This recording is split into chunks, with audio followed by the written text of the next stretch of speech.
Hello दोस्तों, मैं आप सभी का स्वागत करता हूं अपने यूट्यूब चैनल रेनबो बाबा कंपटीशन में। तो आज हमारी है कौन सी क्लास? आज हमारी है क्लास 3 और आज हम देखने वाले हैं धारा 9 से और ऐसे ही क्रम से बढ़ते चले जाएंगे। तो ये अपने 15 से 20 क्लास में सारी धाराएं निपट जाएंगी। अभी ये थोड़ी कम कर रहे हैं, आगे से क्लास को थोड़ा और बढ़ाएंगे, 20 से 25 मिनट करेंगे और जल्दी इनको समाप्त कर देंगे। तो आशा है आप सभी लोगों को ये समझ में आ रही होंगी। तो अब पढ़ते हैं धारा 9 से। और अच्छी लग रही हो दोस्तों तो प्लीज़ लाइक और कमेंट ज़रूर करिएगा। आज पढ़ते हैं धारा 9। धारा 9 क्या कहती है? धारा 9 कहती है कोई अपराध कई अपराधों से, कितने? कई अपराधों से मिलकर बने अपराध के लिए दंड अवधि। अब जैसे मान लीजिए कई अपराधों से मिलकर कोई अपराध बना है, एक अपराध नहीं, कई अपराध हैं, 2, 3, 4, 10, 20 भी अपराध हो सकते, उनसे मिलकर कोई अपराध बना है तो उसके लिए दंड की अवधि क्या होगी?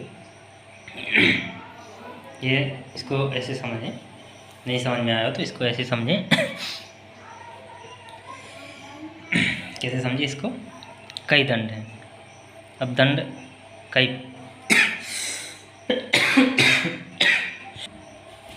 अब देखते हैं कई दंड किस प्रकार से हो सकते हैं।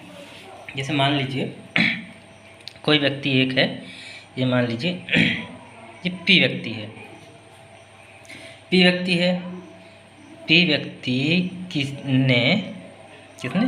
व्यक्ति ने क्यू व्यक्ति को, एक मान लीजिए पी व्यक्ति है, एक मान लीजिए क्यू व्यक्ति है।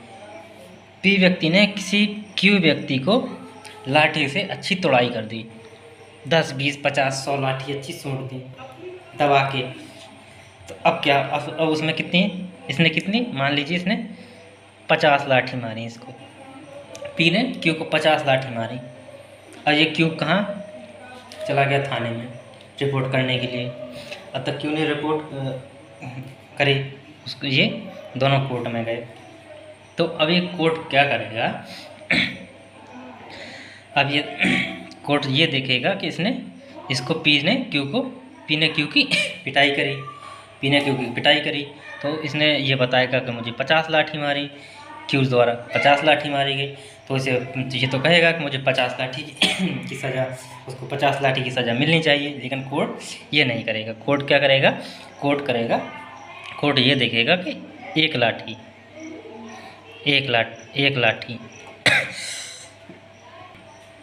कोर्ट एक लाठी की सज़ा देगा, मतलब एक जुर्म की सज़ा देगा। उसने किए तो 50 जुर्म है, कितने? 50 जुर्म किए हैं, लेकिन उसे सज़ा कितने की मिलेगी? एक की। यदि वह 50 एक जुर्म के हिसाब से 1 वर्ष की कारावास देता है तो उसने 50 लाठी मार दी, तब तो उसका 50 वर्ष कारावास हो जाएगा। 50 वर्ष कारावास, ये तो इतना जुर्म है भी नहीं, तो 50 वर्ष कारावास हो जाएगा। तो इसलिए ऐसा नहीं करते। तो इसके लिए क्या करते हैं? इसके लिए एक ही दंड देते हैं, एक प्रकार का दंड। लाठी के लिए एक ही दंड। और यदि इसमें कब कर सकते हैं?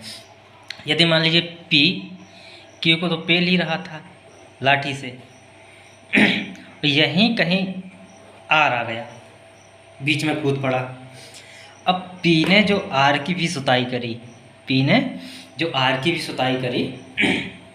लाठी से, आर पे भी लाठी बजा दी। अब ये बीच में कूदेगा तो वो तो कुटेगा ही, जब गुस्सा है तो कहीं ना कहीं तो निकलेगा। पी ने आर को भी सूद दिया, तब कोर्ट क्या करेगा? आर को भी मान लो 50 लाठी सूद दी, तब कोर्ट क्या करेगा? तो एक जुर्म किसका? आर का भी, एक जुर्म आर का भी देखेगा। तब उसे सज़ा पी को कैसी मिलेगी? एक आर की और एक क्यू की। तब इनको दूसरा दंड मिलेगा। एक आर के लिए मिलेगा, एक किसके लिए? क्यू के लिए मिलेगा, तब इसके दंड में वृद्धि होगी। मान लीजिए एक साल तो 2 साल हो सकती है, क्योंकि उसने 2 लोगों को मारा है, तो पी का अलग और क्यू का अलग। तो समझ में आया होगा, आशा करता हूँ। आप देखते हैं इसका यही मतलब है, कई अपराध मतलब इसमें यही थे जो 50 लाठी, ये थे कई अपराध। एक अपराध 1 लाठी, 2 अपराध 2 लाठी से मिलकर अपराध के लिए दंड अवधि। तो इसकी दंड अवधि इसमें एक ही दंड के लिए सज़ा मिलेगी। जब दूसरा व्यक्ति कूद पड़ा तो उसके लिए अलग से सज़ा मिलेगी। अब देखते हैं अगली धारा, धारा 10। धारा देखते हैं 10। धारा 10 क्या है? धारा 10 में कहा है कई अपराधों में से क्या कहा? कई अपराधों में से एक के दोषी व्यक्ति के लिए दंड। कई अपराध हैं, उनमें से एक के लिए दोषी है। कई, जैसे मान लीजिए किसी व्यक्ति ने कई अपराध, जैसे मान लीजिए इसी ने कई अपराध किए थे, 50 लाठी मारी थी, लेकिन दोषी किसके लिए था? एक के लिए दोषी माना गया था। तो वही है, कई अपराध में से एक के लिए दोषी व्यक्ति के लिए दंड। जबकि कंडीशन दे दी उसमें क्या? जबकि निर्णय में यह कथित ना हो। निर्णय में क्या कथित ना हो? कि यह संदेह है कि वह किस अपराध का दोषी है। जबकि ये मतलब है कि इसमें यह पता ना हो वो किस अपराध का दोषी है। एक लाठी मारने का दोषी है या दूसरी लाठी मारने का दोषी है, तो किस अपराध का दोषी है, इसमें ये है। तो इसमें क्या होगा? 10 जब ये पता ना होगा तो इसमें फिर कैसे सज़ा मिलेगी? जब पता ही नहीं है कि किसके लिए अपराध, दो मान लीजिए इसके लिए एक लाठी या 2 लाठी 3 लाठी किसके लिए अपराध दोषी है। तो मान लीजिए जब पता नहीं है, ये संदेह है, क्या संदेह है अपराध में, कौन सा अपराध किया है, किसके लिए वो दोषी है, किसके लिए सज़ा मिलनी चाहिए। तो कोर्ट क्या करता है? कोर्ट क्या करता है? तो कोर्ट करता है, देखता है कि अपराधी को उस अपराध के लिए दंड मिलना चाहिए, अपराधी को उस अपराध के लिए दंड मिलना चाहिए, दंडित किया जाना चाहिए, जिसके लिए कम से कम दंड हो। जब कई दंड है, उसमें दंड का पता ही नहीं है कौन सा दंड है, तो कौन सा दंड मिलेगा? जिसमें कम से कम सज़ा हो, कम से कम सज़ा हो। कौन सा दंड मिलेगा? जिसमें कम से कम सज़ा हो, कम से कम सज़ा का कम से कम सज़ा का प्रावधान हो। तो उसको इसमें धारा 10 में बताया गया है। अब देखते हैं धारा 11। धारा 11 में क्या लिखा है? एकांत प्रतिरोध। एकांत प्रतिरोध का क्या मतलब है? अब ये धारा में तो लिख दिया एकांत प्रतिरोध है, धारा 11 का मतलब। अब इसका मतलब है, समझते हैं। धारा 11 का मतलब, एकांत प्रतिरोध का मतलब ऐसा है कि अगर किसी व्यक्ति को ऐसे अपराध में दोषी ठहराया जाता है जिसके लिए कठोर कारावास है, मान लीजिए मृत्यु दंड के लिए किसी को अपराधी ठहराया जाता है, या बलात्कार के लिए किसी को बलात्कार के लिए किसी को अपराधी ठहराया जाता है, तो क्या होगा उसमें? न्यायालय एकांत, जब किसी व्यक्ति को कठोर कारावास के लिए अपराधी ठहराया जाता है, तो इसमें न्यायालय एकांत प्रतिरोध घोषित करता है। क्या करता है? अगर कोई व्यक्ति किसी ऐसे अपराध के लिए दोषी ठहराया जाता है जिसके लिए उसे कठोर कारावास की सज़ा हो सकती है, तो क्या करेगा? न्यायालय उसे एकांत परिरोध में रख सकता है। क्या कर सकता है? न्यायालय उसे एकांत परिरोध में रख सकता है। अब एकांत परिरोध का मतलब क्या होता है? एकांत परिरोध का मतलब होता है कठिन कारावास। कारावास कितने दो प्रकार के देखे थे अपन, सरल और एक कठिन। दो प्रकार कारावास देखे थे। तो कठिन कारावास है एकांत परिरोध में, उसके लिए कुछ दिन निर्धारित रहेंगे कि इतने दिन ये होगा वो होगा, तो ये इतने दिन। तो इसमें बताया गया है कि एक बार में 14 दिन से ज़्यादा नहीं हो सकता। मतलब एकांत परिरोध एक बार में 14 दिन से ज़्यादा का नहीं हो सकता। कठिन कारावास एक बार में 14 दिन से ज़्यादा का नहीं हो सकता। न्यायालय 14 दिन से ज़्यादा का नहीं कर सकता। नंबर 2, यदि कारावास इसमें कंडीशन है, यदि कारावास 6 माह से अधिक नहीं है। यदि कारावास यदि का 6 माह से अधिक का नहीं है, जब कारावास 6 माह से अधिक का नहीं है तो उसके लिए 1 माह से अधिक नहीं होना चाहिए। क्या? एकांत परिरोध। उससे उसके लिए एकांत परिरोध कितना? 1 माह से ज़्यादा नहीं होना चाहिए। यदि कारावास 6 माह से अधिक है और 1 वर्ष से अधिक नहीं है, यदि कारावास 6 माह से अधिक है और 1 वर्ष से अधिक नहीं है, मतलब 1 वर्ष से कम है, तो उसके लिए कितना? 2 माह। उसके लिए 2 माह से ज़्यादा नहीं होना चाहिए। 2 माह का कैसे होगा? इसमें गैप दे के होगा। 14 दिन का, फिर गैप बीच में दे दिया, फिर 14 दिन, फिर बीच में गैप, फिर 14 दिन, इस प्रकार करेंगे। यदि कारावास की अवधि 1 वर्ष से अधिक है, यदि कारावास की अवधि कितनी? 1 साल से ज़्यादा है, तो क्या होगा? 3 महीने। तो 3 महीने से अधिक नहीं एकांत परिरोध में नहीं रख सकते। कितना नहीं? ये 3 माह से ज़्यादा एकांत परिरोध में नहीं रख सकते। तो ये अब देखते हैं धारा 12। क्या देखते हैं? धारा 12। धारा 12 में यही बताया गया है। धारा 12 में बताया गया एकांत परिरोध की अवधि के बारे में बताया गया कि धारा परिरोध कितने दिन का होगा, कैसे होगा कारावास, तो ये बताया गया धारा 12 में। इसमें क्या है? 14 दिन से अधिक का नहीं होगा, मतलब एक बार में 14 दिन से ज़्यादा नहीं हो सकता एकांत परिरोध, मतलब उसे अकेले कारावास में 14 दिन से ज़्यादा नहीं रखा जा सकता।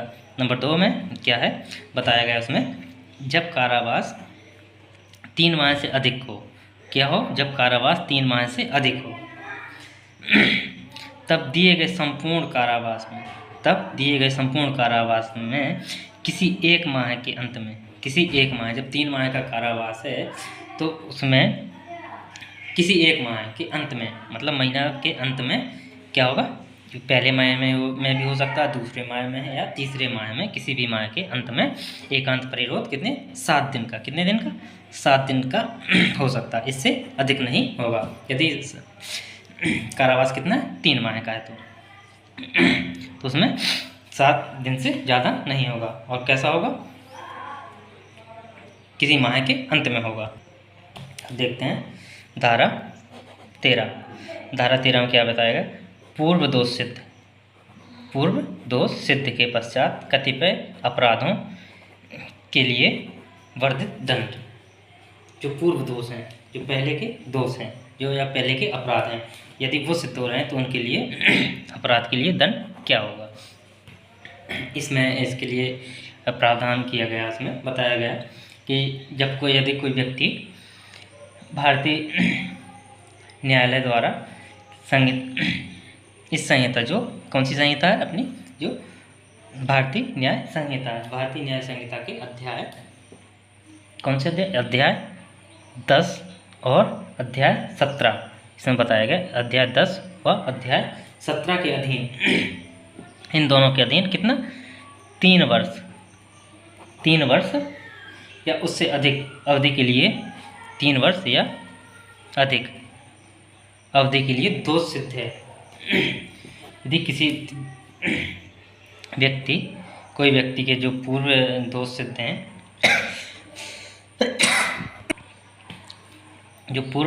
हैं, जो भारतीय न्याय संहिता के अध्याय 10 व अध्याय 17 में 3 वर्ष या उससे अधिक अवधि के लिए दोनों में से किसी एक की भांति दोनों में से किसी भी एक में दोष सिद्ध ठहराया जाता है तो क्या? जब दोनों में से 10 और 17 3 वर्ष या उससे अधिक की अवधि के लिए दोष सिद्ध ठहराया जाता है तो वह प्रत्येक ऐसे पश्चात दोष के जो पुराने पूर्व दोष सिद्ध हैं उन दोष सिद्ध के लिए, दोष सिद्ध अपराध के लिए आजीवन कारावास या तो आजीवन कारावास या दोनों में से किसी एक के या तो उसको मिलेगी क्या? आजीवन कारावास, आजीवन कारावास मिलेगा या क्या मिलेगा? इन दोनों में 10 और 17 में से जिसकी अवधि क्या होगा? जिसकी अवधि कितनी होगी? 10 वर्ष तक होगी, 10 वर्ष तक होगी। और इन दोनों में से अध्याय 10 और अध्याय 17 के अंतर्गत जिस दोष की अवधि 10 वर्ष से अधिक होगी वही उसे अपराध के लिए वही सज़ा मिलेगी, वही दंड मिलेगा। कौन सी? जिसमें 10 वर्ष से अधिक की सज़ा होगी या 10 वर्ष तक की सज़ा होगी तो उसे वो वाला दंड मिलेगा। तो यहाँ पे अध्याय 2 समाप्त होता है। अब अध्याय 3 के लिए हम अगले वीडियो में अध्याय 3 पढ़ेंगे। अच्छा लगा हो तो प्लीज़ लाइक एंड सब्सक्राइब करें।